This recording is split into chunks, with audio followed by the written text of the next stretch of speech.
Hello there, Eddie Mercado here with BloodyElbow.com, and today I will be speaking with the UFC's number 4 featherweight, Josh Emmett, as he is headed to UFC on Fox 28 on February 24th to take on the number 8, Jeremy Stephens.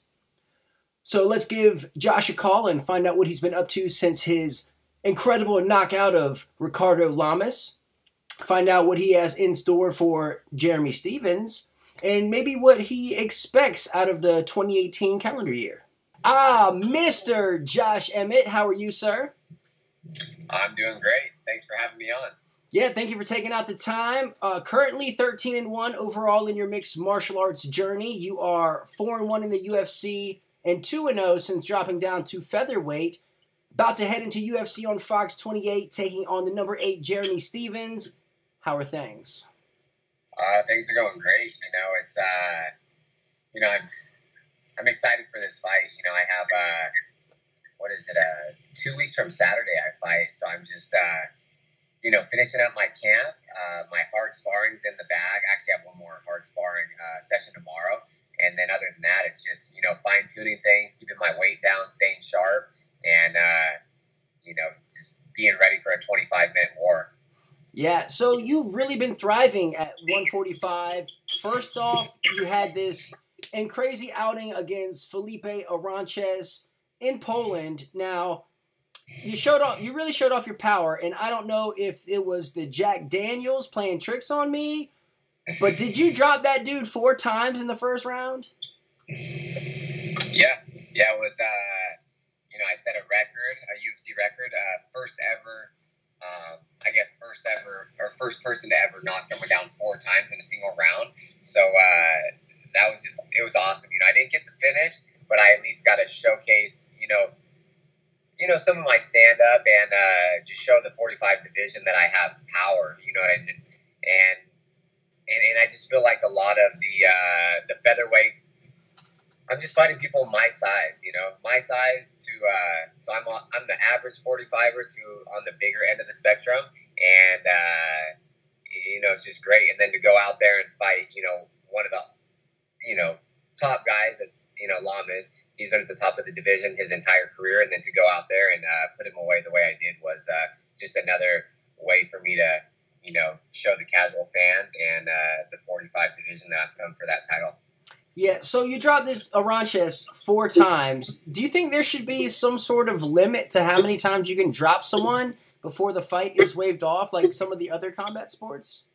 Yeah, maybe, because boxing's 3, right? Yeah, I think boxing and 3 knockdowns or kickboxing, it's 3 in a single round. That's a TKO. So I don't know. Maybe they'll implement that into the rules here in the future. Maybe it wouldn't be bad to have a 3 knockdown rule, or maybe a 4 a knockdown rule, and that could seal the deal. Now, before you made the transition to 145, did you have any concerns of whether or not your power would translate the way it did? Not at all. I fought at 145. I made my pro debut at 145. I also, I fought there in the past, but since it's such a tough cut and I was fighting on the regional scene, I decided just to go 155, and I knew it would be easier for me to get in at lightweight, just because I knew I'd get a short notice fight, and that would be my ticket into the UFC. And there's no way I could have got a short notice fight, especially the way that I did when I fought John Tuck on a 4-day notice across the world. That was still challenging to make 155. So that was my plan all along. Once I got in, then to make the cut. But since I was winning and everything was working out for me, I just stayed there. And then with that one blemish on my record, that's what really made me evaluate things and decide to make that cut. And here we are. Yeah, absolutely. And I mean, your power beyond translated to 145.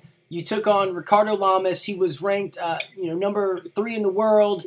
And holy smokes, I mean, you hit him with probably the cleanest left hook that anyone could ever ask for. I mean, he was unconscious before he hit the ground. You scored the perfect walk-off knockout, really. I mean, What was that moment like when the punch connected? Did you even feel the punch connect, and just what was going through your head?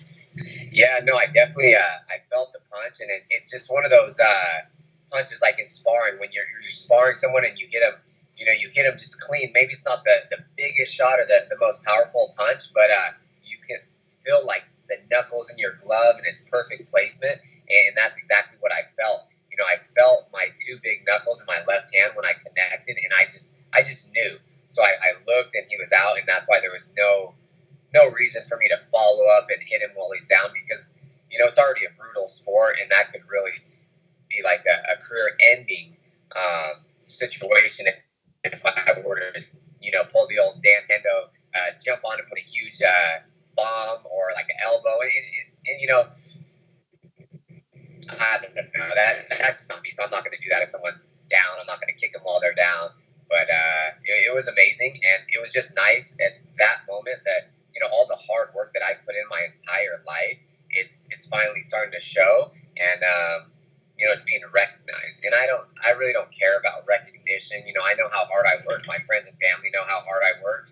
So for me, it's not so much. I really don't care about that, but it is nice to be recognized a little more. And because I didn't get in this sport to be, I didn't get into it for the fame. I got into it because I think I'm a great athlete. I think I'm one of the best fighters in the world, and I'm doing it for financial reasons and just the lifestyle. I love the lifestyle. I don't want an 8-to-5 job, and so yeah, it's great.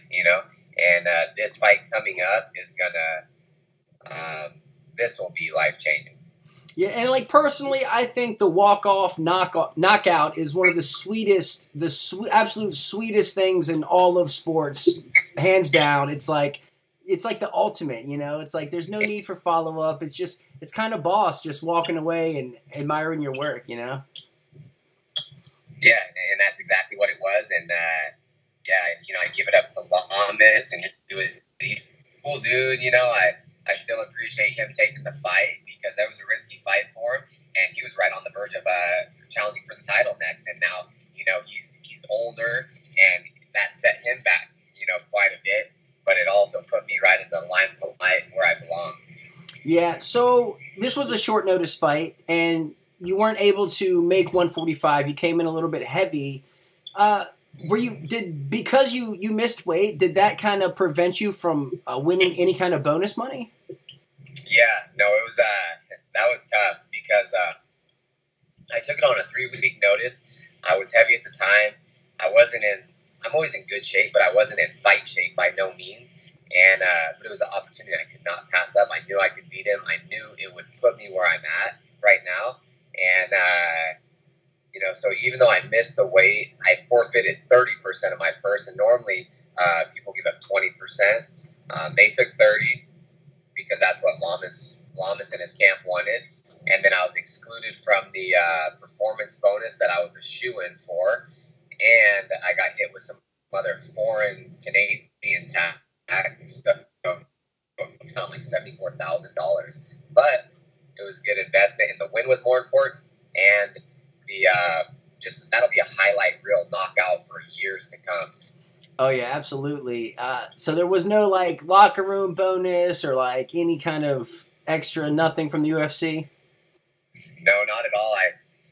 Sometimes I'll get a discretionary bonus here and there, and I even got stiffed on that, too. First time I got, like, a little bit of a lousier discretionary bonus, but it is what it is. I didn't make weight. I know I signed the contract to make that weight, and it is what it is. So I take full credit for that, but it won't happen again. I will not take a fight on 3-week notice, and I'm in the position where I won't ever have to do that again. Fair enough. Now, you're headed to UFC on Fox 28, Orlando, Florida. Your past 2 fights were outside of the country. Are you stoked that this one's stateside?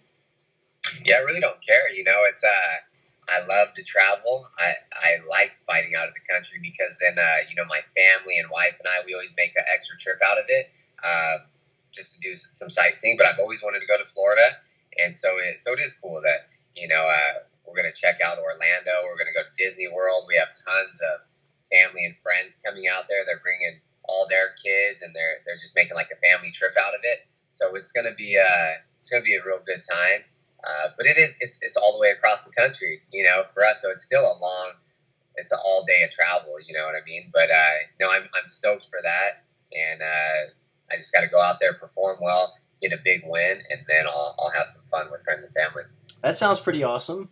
So you were the co-main event when you fought Lamas, and here you are, the headliner. You are the main event.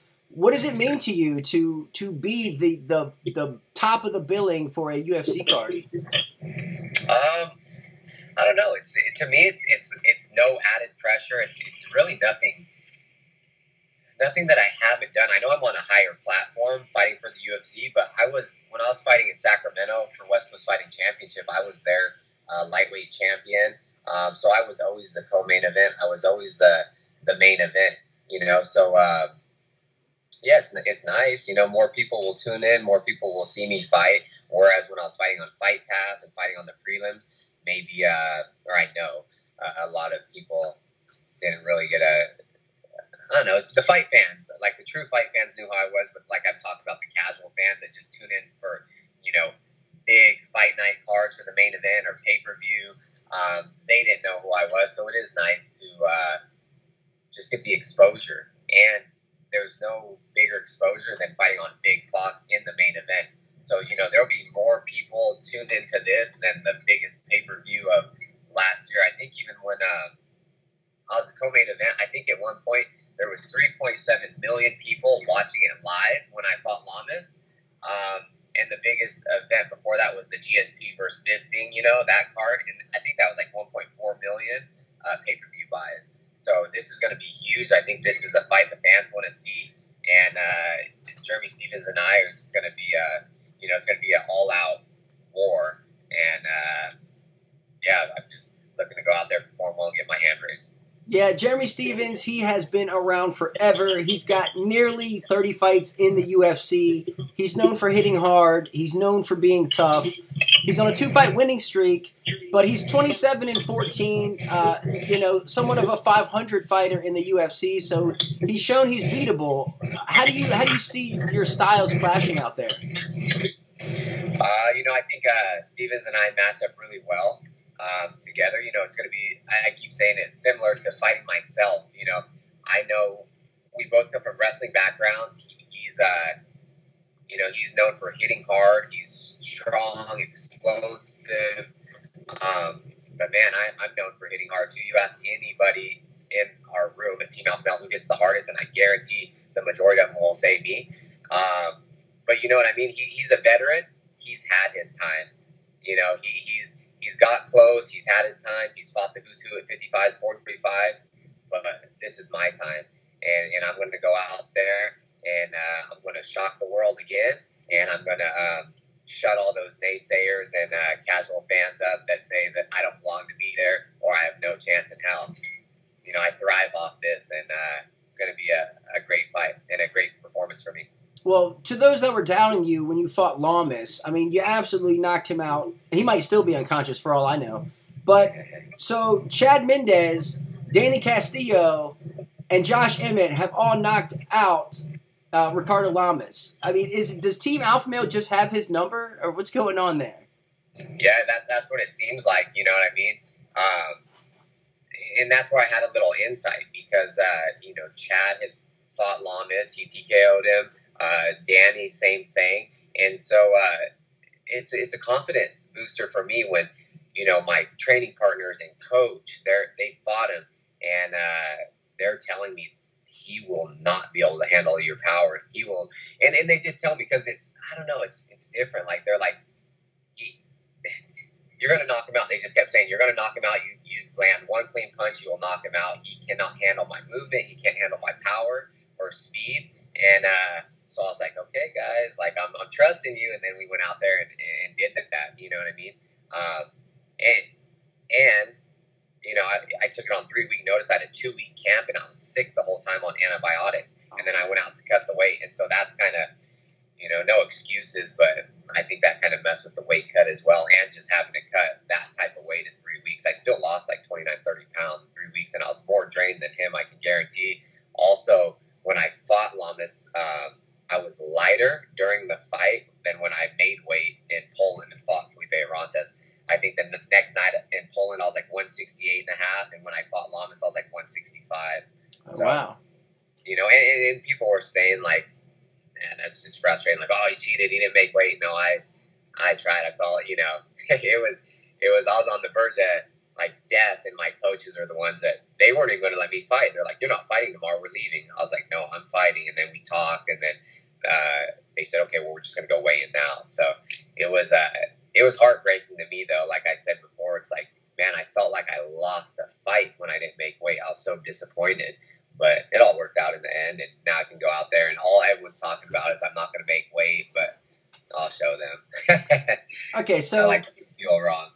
Now, power and speed, you said, were the keys to beating Lamas. You think it's the same thing here with Stephens, or do you think it's going to take something else to best the veteran? Yeah, no, I think it's the same thing. I don't really focus too much on my opponent. You know, I do. You know, I believe in the process. I believe in the system at Team Alpha Male. We practice everything. So I just do that. The only thing I change up is my sparring partners who has similar body types, who can emulate my opponent at the time, and we have a room that can do that. So even right now, you know, I was working with Chad again a lot. Chad Mendez, I was working with Darren Elkins for this camp, and even Cody Garbrandt, because Cody, you know, he's smaller than Stephens, but he's a way better boxer. He's way faster. And, you know, so when I can get Cody's timing and see the type of speed he possesses, I'll see Stephens stuff all day. You know what I mean? And I think my movement and just being a more technical boxer, and just watching out for a handful of things that he does. You know, he throws looping hard punches and those kicks and all that type of stuff. So, you know, we're prepared. Felipe, Joey, Danny, Uriah, and I, we've all been watching tape on him. You know, I've watched him for the 11 years he's been in the UFC. So, yeah, it's just gonna be a good fight, and it's gonna be great to go out there and beat a veteran like him. Now, what kind of things are you doing to get yourself ready to go 25 minutes? This is your first 5-rounder in the UFC. Yeah, really nothing. I'm just like doing my same practices. I'm doing what I typically always do, and you know, I've fought 5 rounds before. I was a champion, and I fought 5-round fights on the regional scene. I've been prepared for 5-round fights, and then every time we spar, even on, you know, at Team Alpha Male, we spar like 6 rounds. I'm always doing like, you know, 25 minutes or 30 minutes of stuff, but I have like strength and conditioning coaches. I'm doing a lot of endurance stuff that I've been doing for over a year, a lot of swimming, long distance runs, and so on. So, yeah, I'll be prepared for 25 minutes if it goes the distance. Okay, so what's your official prediction? Is this going the distance? Is it ending early? How do you see this playing out? I don't know. It's always hard for me to just kind of, I don't know, just predict how the fight's going to go. But I will get my hand raised. I'll be 14-1. I'll be fighting for that title next. But no, I'm just going to go out there. I visualize everything, good positions, bad positions, but I always visualize my hand being raised. I know it could potentially be a 25-minute war, just a slugfest back and forth. But you just don't know until you get in there. And I watch a lot of tape on all my opponents. I give them tons of respect because I see what they do to other people. But then when I get in there and I see what they're trying to do to me, or I just feel their power or speed, it's just completely different. And then I know pretty quick, like, oh, this isn't that bad, or, so, but I will get my hand raised, and, I will shock the world again. And I'm just going to go out there, and hopefully this is just my, my best performance to date. I still haven't got to show a lot of people what I can do. How close are you to a title shot, do you think? I really think a big win over Stephens. I'm there. With Ortega and Edgar fighting now, I feel like the winner of them is going to get Holloway. They'll fight. There's no one left in front of me, so I feel like I go out there, I perform well. Maybe I put Stephens away. He's only been finished by Yves Edward. I think I'm next in line. So, but I'm just focusing on him first. I know this is going to be, like I said, the toughest fight of my career. It's the most important fight of my career to date. But big win over him, I think I'm next. Okay, sounds great. Do you have a prediction for the Edgar Ortega matchup? I think Edgar's going to win. I think Ortega's only way of winning is what he's been doing. Catching someone in a submission. But man, Edgar, he's good. He's been around forever. He's the 55 champion. He's been a title challenger at 45.